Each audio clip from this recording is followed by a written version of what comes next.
Olá pessoal, seguindo a orientação da coordenação, seguiremos com a gravação das nossas videoaulas.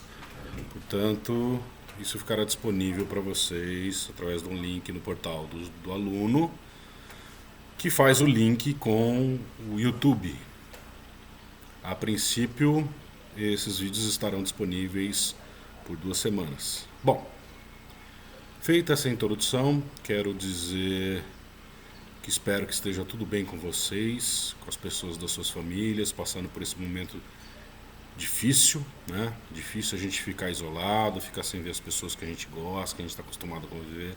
Difícil ficar sem ir para a sala de aula e ter que gravar vídeos, mas a gente vai se adaptando, né? Espero que esteja então tudo bem com vocês. Muito bem? Bom, seguindo a nossa programação, o que eu falei para vocês, a nossa aula de hoje é uma revisão da matéria do primeiro bimestre, que vai até o plano de aula 3, que trata de formas de governo e sistemas de governo. Então nós vamos fazer uma revisão desde o plano de aula 1 até o plano de aula 3. Ainda no dia 14, né, hoje é segunda-feira, então amanhã, no dia 14, eu vou disponibilizar para vocês uma atividade para complementação da nota. No caso, vocês do primeiro ano, nós não tivemos atividades presenciais, tivemos uma atividade apenas de reconhecimento, mas sem atribuição de nota para aquela atividade, que foi na primeira aula, né, para a gente se conhecer e tudo mais, saber como é que vocês pensavam, como é que era o raciocínio geral da classe sobre determinado assunto. Muito bem. Então, como a gente não teve atividade presencial, nós só tivemos, portanto, atividades à distância. Essas atividades à distância, juntamente com a atividade que eu vou disponibilizar para vocês amanhã, compõem a nota bimestral de vocês, tá? Então, as atividades anteriores à distância foram segmentadas de acordo com os temas que haviam sido tratados, e esta atividade que eu vou disponibilizar para vocês no dia 14, amanhã, portanto, ela vai englobar toda a matéria bimestral, que está no nosso plano de aula 1, 2 e 3. Muito bem? Então vamos começar uma revisão sobre a matéria. No primeiro plano de aula de vocês, eu estou com o plano de aula aberto aqui, então eu vou acompanhando com o plano de aula aberto na outra tela e vou explicando para vocês. E desde já peço desculpas se houver aí algum barulho, algum ruído, porque eu estou em casa, minha família está aqui, tem minha cachorra, passa gente na rua, enfim.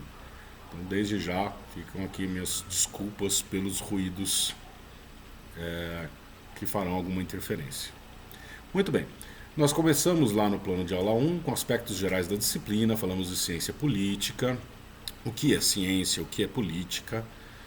Então vamos lembrar, o que é ciência e o que é política. Política, vamos começar por política. Política é algo natural da vida do ser humano. O ser humano sempre faz política em todas as suas relações, nos lugares onde frequenta, nas entidades de que faz parte, na escola, enfim, de uma maneira geral, o ser humano, o ser humano é um ser político e, portanto, a política é algo presente na sua vida, no seu cotidiano.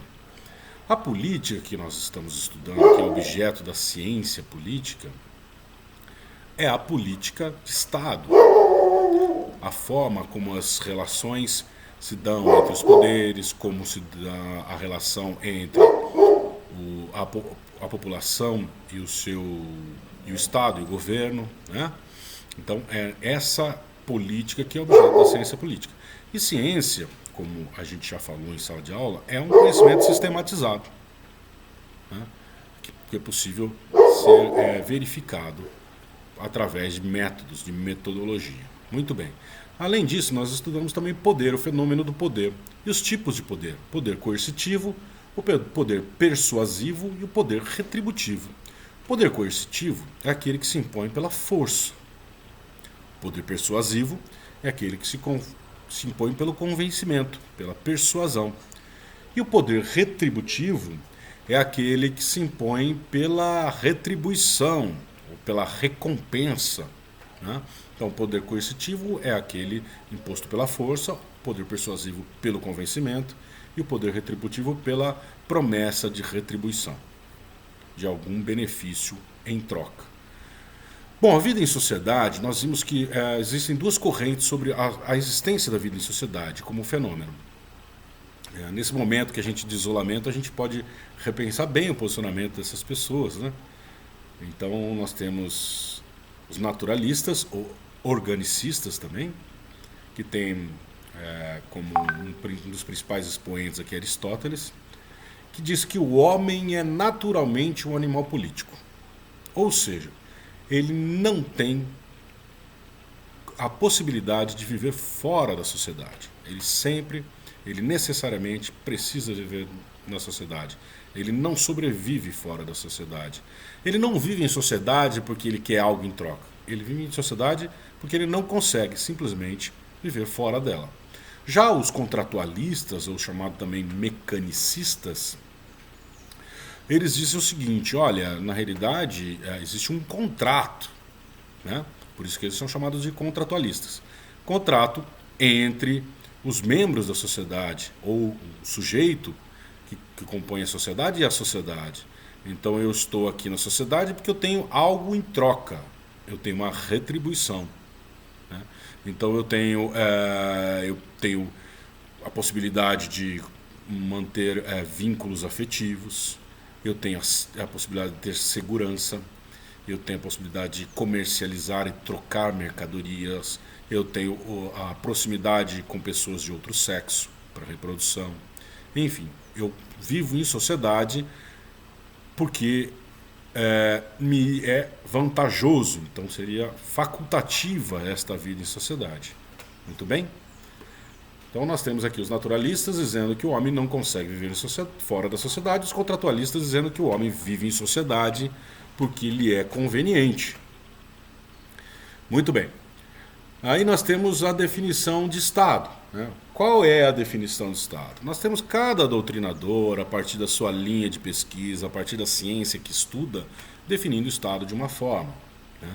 Então, o Estado ele é analisado pelos mais diversos ramos da ciência a partir do olhar que essas pessoas têm e a partir das experiências que elas têm. Tá ok? Muito bem. E com relação à origem do Estado, como que se forma, como é formado o Estado? O Estado tem uma formação originária e também uma formação derivada. A formação originária não há consenso na doutrina sobre como ela se deu. Para alguns o Estado sempre existiu, para outros a sociedade humana existiu sem o Estado durante um certo período e posteriormente foi constituído como Estado. E para uma terceira corrente, só admite o Estado, a existência do Estado, a partir da verificação de certas características muito bem definidas do Estado, como hoje nós conhecemos. Tá? Então aqui nós temos até um sentido cronológico. Aqui. O Estado sempre existiu, ele passou a existir a partir de um determinado momento, após a existência da vida da sociedade, e outro só quando ele recebeu certas características que são próprias do Estado até hoje. A corrente predominante é essa de que entende que o Estado que o ser humano viveu em sociedade fora do Estado, que a sociedade não se confunde com o Estado, e que a partir de um determinado momento, com a unificação do poder, com a definição de território, com a formação de um povo, com a estratificação daquele poder a que me referi, então nós temos os elementos básicos do Estado. Essa é a corrente predominante, tá?